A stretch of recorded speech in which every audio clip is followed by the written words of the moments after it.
You spilled something on it. Not me. And we're live. You're the one Welcome to today's Roundtable.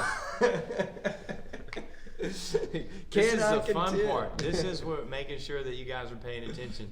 Right. Hey, thanks for tuning in.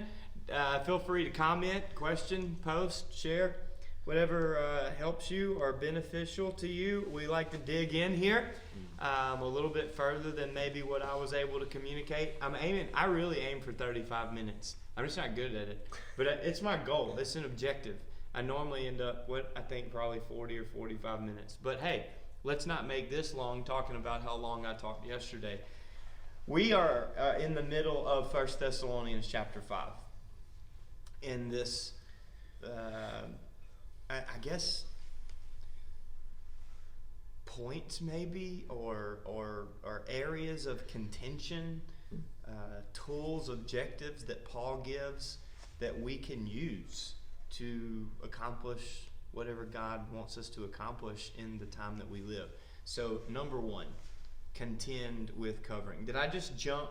I jumped 20 minutes to the first part of the sermon. So instead of me just going back over, why don't y'all say what stood out to you? Yeah, no, I was just going to say, I actually like that. I really do. Not to cover the whole sermon, but just the review. The review of it. But you took the time, which I find valuable, in going over what we learned last week, because this whole sermon series, if you'll pay attention, it all goes to get literally point by point, step by step. All of these contentions are going to be necessary for the next one that we cover and that we go over. And so I like the fact that you recapped it, that we talked about what we talked about last week, the contending with covering. We're best as one body, 1 Thessalonians 5, verse 12 and 13.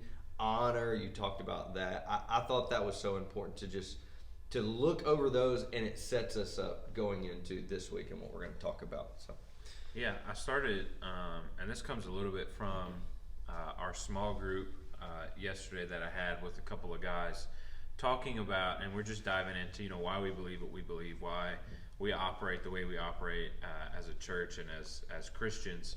And the foundational thing was understanding what it means to be a child of God.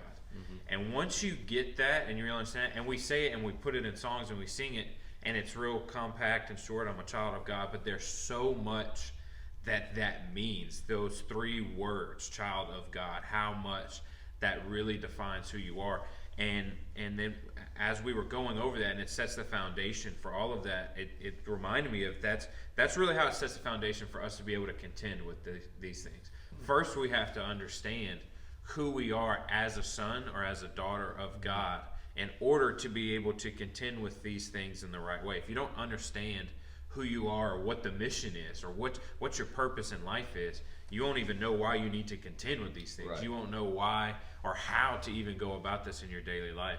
And so just for, digging into that and discovering it, and then why, okay, this is why I honor, and this is why I contend with the covering, and this is why we do it with care and with grace and with joy, because of the foundation of your identity as a child of God. Well, one of the things I didn't bring up, because there was just so much. I could still be having this conversation, which is why we are. In the YouVersion devotional that we did last week, I choose honor, which this week's is already posted. I think I saw that's on our Facebook page. If you're watching this on Facebook, if you're on YouTube, go to New Hope Church Eunice Facebook page, and that devotional is posted there. What is it? It's about loving others. Okay, loving others. We may just throw that in the comments real quick. Last week's was I Choose Honor by Rich Wilkerson Sr. And I really liked that Devo. I like all of them, but I really liked that one. One of the things that I found interesting about honor is that it requires forgiveness. I can't remember what day he was speaking of specifically, but really, if we're having a hard time honoring, God bless you. If we're having a hard time honoring someone and or contending with a covering, it may be because we're bitter, or we're harnessing some bitterness, we're harnessing some unforgiveness, and sometimes we need to deal with the unforgiveness. And I love what he said, forgiveness is coming to a place where you don't want to pay somebody back for what they did. That was how he defined forgiveness. Forgiveness is coming to a place where you trust God to handle them and deal with them, and you no longer want them to be paid back or even get them back or whatever fits there. So that was the number one thing with honoring. The other thing that I wanted to say yesterday, I really wanted to dig into, is contending with covering. And we've spent 2 weeks on this now. That's how important I think it is. Contending with covering, often we isolate ourselves and we call that isolation exile. In other words, I know this isn't always the case, but I feel like we isolate ourselves, and in isolating ourselves, we accuse others of exiling us. Yeah. And we say, well, they've done this to me, when really we're doing it to ourselves. Well, I don't have any friends. I don't have anybody to confide in. But it's really because we're not making any friends. Because we're not going to any small groups. Because we're not making any phone calls. Because we're not sending any text messages. Well, I don't have any good friends. Well, maybe I need to be a better friend. And now I'm not saying that that's always the case. And sometimes you just get burned. I've been burned. We've all been burned by somebody that we trusted. But I guess if you have a bad apple, don't burn the orchard. Yeah. You know. I almost said orchid. Don't burn the orchard. Trust this process, and don't isolate yourself and call it other people exiling you. Break through that. Yep. Go outside for 5 minutes. Send a text message. Make a phone call. Host a Zoom meeting. I don't know. There's so many ways that you don't have to be isolated these days. And that even if you've been exiled by one group, okay, well, forget them. Right. Go somewhere else. That may be God setting you free from something that they were going to do to you. So just go somewhere else and find another group. Find another church. Do whatever you got to do. Find your place. Yeah, sorry. I was just going to jump in. My problem is I like isolating myself because being a friend, having people in your life takes work. And we were talking about this before we went live. Me and Mike were talking about this. I'm the type of person, like I'm either all in or I'm not in at all. Right. And if I'm being honest, and when I tend to get lazy, I'll just not do it. And so I'm like, if I don't feel like doing it all the way, I'm just not going to do it because I don't like doing things halfway. And so for me, I know it takes work to be a true friend. It takes work to have a relationship. And so I'll intentionally isolate myself, but I have to know that that's not good for me, that I wasn't created that way, that I was created for a relationship and to be a part of a body, to have a covering, to be in relationship. And so I'm on the other side of that, where I have to like force myself, like, okay, like I'm not called to just live my life alone and do me and be by myself. I have to put myself out there. So my whole thought, you got into it just a minute ago before we started going on this, was knowing your battle, like knowing what you're fighting and how to fight it. Obviously we don't wrestle against, physical things, but against principalities, things like that. The spirit of the Antichrist. I love that you've continued to point out that it's not a person. It's like too many times we're literally blaming a physical person when it's the spirit of the Antichrist that's here, like that's prevalent, that we're battling against. And I love, and you've mentioned this before, I love how Paul is writing this in a particular order to the church. A lot of times we misunderstand like that Jesus is grace and truth. And that's an important order to it. And I love that we're starting out with covering, because we're talking about small groups, we're talking about relationships. We cannot fight this battle by ourselves. To say, oh, I'm good, I got it. No, I mean, we've said it many times. If you and Jesus could have done it, you would have done it already. But that's why you have people in your life. That's why there's an honor code. That's why there's a culture that's being built. Relationships are not built in rows, but they're built in circles. And so that's why we push the whole purpose of small groups, and we're best as one body. And then it gets built on with, okay, well now that I'm doing relationship with others, now I can do ministry with others. I see this pattern of these are building, and Paul was ministering to that. exact subject. I love how these are stepping stones that are building in my foundation. Yeah, I read it. I didn't come up with this on my own. I just reworded it to fit what we wanted to do and fit our vision and our philosophy. Number 2, contend with care. Contend with care. What stood out? I kind of like the part where you were talking about, just because we communicate a certain way or we feel a certain way doesn't mean that's how we get to treat people. Mm-hmm. And once we become part of the body of Christ, Paul over and over talks about in different ways and explains it in different ways how, we're no longer an individual. Like, yeah, God made us individual and gave us different gifts, and we all make up one body. And so just because it's good for the hand doesn't mean it's good for the rest of the body, right? Yeah. And so just because you feel like you have a right or you feel a certain way or you want to act a certain way doesn't mean you can't. You have to consider the whole. And so for me, as a lot of us have come up through playing sports your whole life, it's always, the coach is there and it's, you do something bad and you got to run or you got to do, some form of It's punishment. not because he doesn't like me. Yeah, exactly. I mean, and most of my coaches didn't really like me, but I brought that on myself mostly. But it's to help you learn the lesson and to discipline you. But there's, and you see this all throughout sports nowadays. They talk about the old school way of coaching was yelling and fussing and not a whole lot of positive reinforcement. But now they're starting to figure out, some people just respond to different ways of coaching, different ways of communication better than others. And we have to be willing to take the time, because we said that, we have to, we're not our individual, we have to be able to be as one body. We are required to take the time to get to know those around us so we know how best to meet their need. If you don't know them, you don't know how to meet their need. If you don't spend time with them, have a relationship, you don't know how to care for them or have grace with them or how they need to be ministered to. So it takes time, it takes effort to be put in to know someone in order to know how to care for them. I love the illustration. I just pulled it up. Obviously. Kevin Schwartz. Kevin. I couldn't think of his name. I wanted to say Charles, but I was Kevin Schwartz. You're thinking Charles Schwab. I went. The insurance company. I went to the grocery store.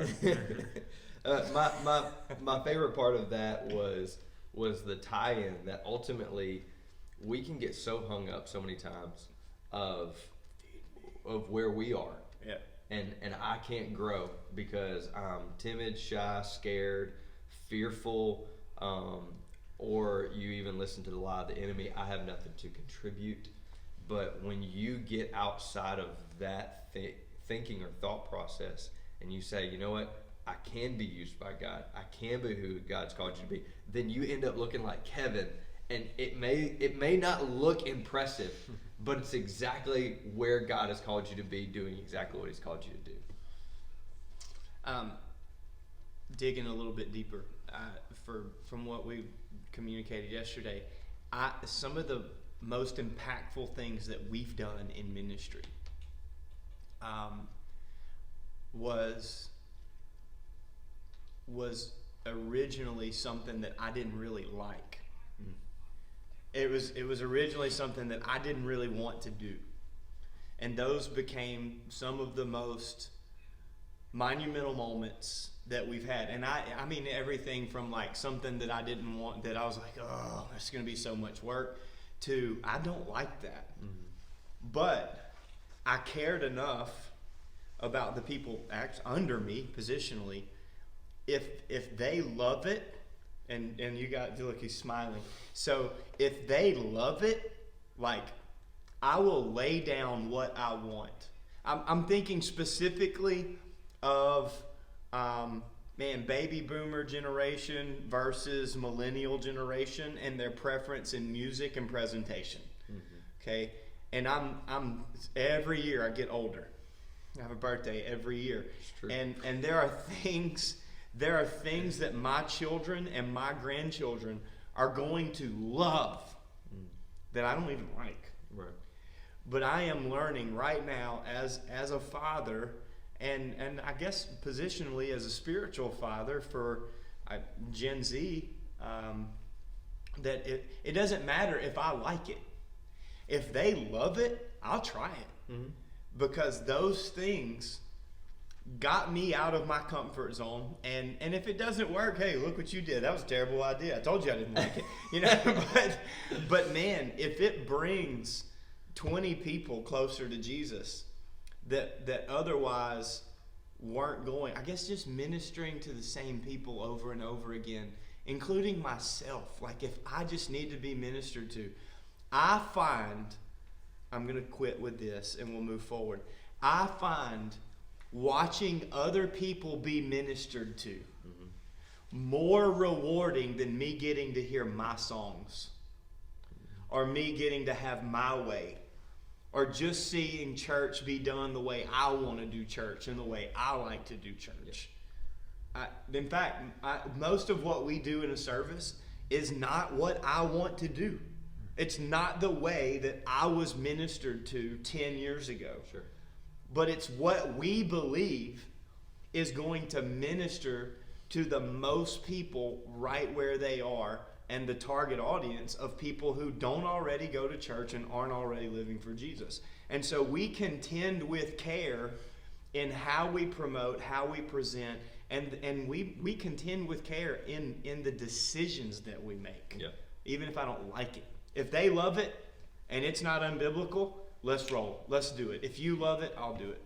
So I have for number 3, contend with grace. I have a funny story from during your message yesterday. We were sitting there and you were getting to this point, contend with grace, and you were talking about having grace with people and not coming down hard and all that kind of stuff. And my wife, Sierra, she sits on my left when we're on the second row, and she went to cross her leg, and she like threw her leg up, and she had these long like wedge heels on, and I'm talking about smoked my kneecap with the backside of that heel. And like it hurt, like it really did hurt. It hit me right in the middle of the kneecap. And he's like talking about like having grace and showing mercy and all this stuff. And so like immediately I wanted to be like, what is the matter with you? But then I was like, that really hurt. She was like, so apologetic. I'm sorry. And so afterwards, after service, she was like, thank you for not freaking out on me when I did that to you earlier. And I was like, well, he was talking about grace, so I kind of had no choice in the moment. Had to. But even in those, it reminded me, even in those little things, the fact that she was expecting me to freak out on her, that told me like, okay, maybe I don't have enough grace with her a lot of times. She was expecting me to freak out. Sure. That's probably not a good thing that she was expecting that from me. And so even in those little things, yeah, just but you showing mixed grace it up, with- bro. You surprised her. That was a win. Now next time you can deliver it. I'm kidding. Contend with grace. What does that mean? Yeah, I love the clear, defined difference between mercy and grace, because a lot of people don't It's understand. Chris Hodges, man. I gotta give credit where credit's due. It was solid. I follow some great leaders. Sure. I mean, but it was one of those moments, and I love the story that you told with your kids and the spandex. Like that's just funny, but That's true too. yeah. But to me, it's that grace is the extra, is going above and beyond, not just saying, hey, this is where you missed it, but this is not only where you can get better, but I'm going to take it a step further, and that's who Jesus is. Jesus was the one that said, not only am I going to give you mercy, but I'm going to cover you with grace. I'm going to teach you how to be a son or a daughter of Christ. And we're going to continue moving in this journey in grace, not just like, oh, I've experienced it, now I'm good, but continue to walk in it. I love that. We had 10 people watching. Somebody else is going to watch later too. If you're listening right now, I want you to catch this. This is what helps me contend with grace. I used to get so hung up on what people did, behavior. Sure. I don't remember when I caught on to this. I believe I know, but I can't remember their name and to give them credit right now. So I have now focused more on trying to understand why someone did rather than focusing on what someone did.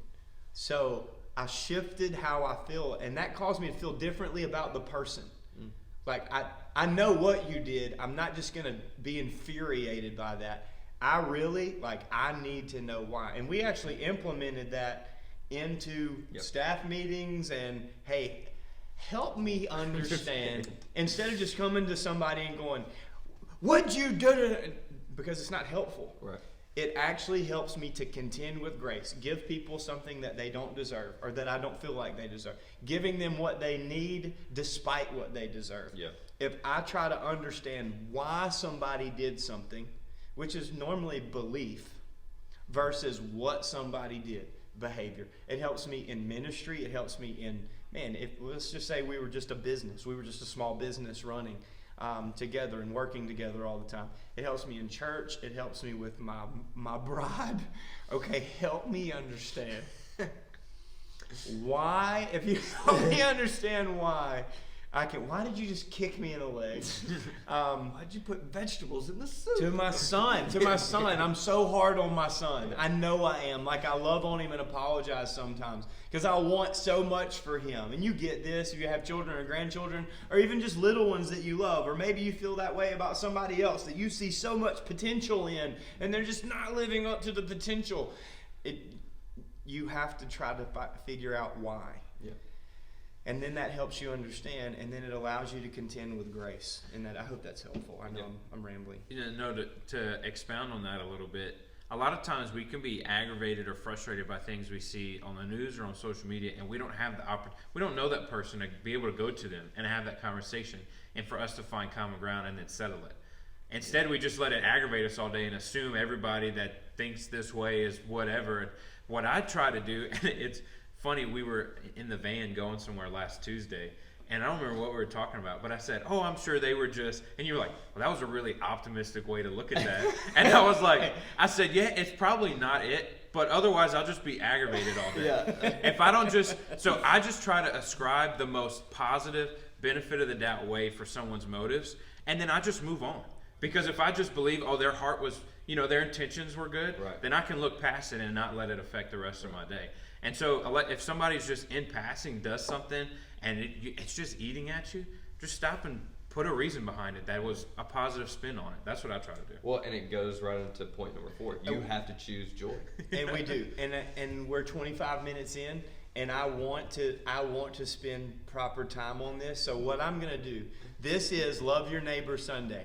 It's also Valentine's Day, if that tickles your fancy.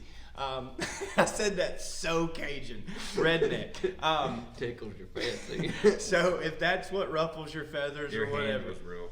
I'm here too. Yeah, it is. So whatever Valentine's Day, my wife is okay with me not liking it. We're going to do Love Your Neighbor because your value is not based on your Valentine.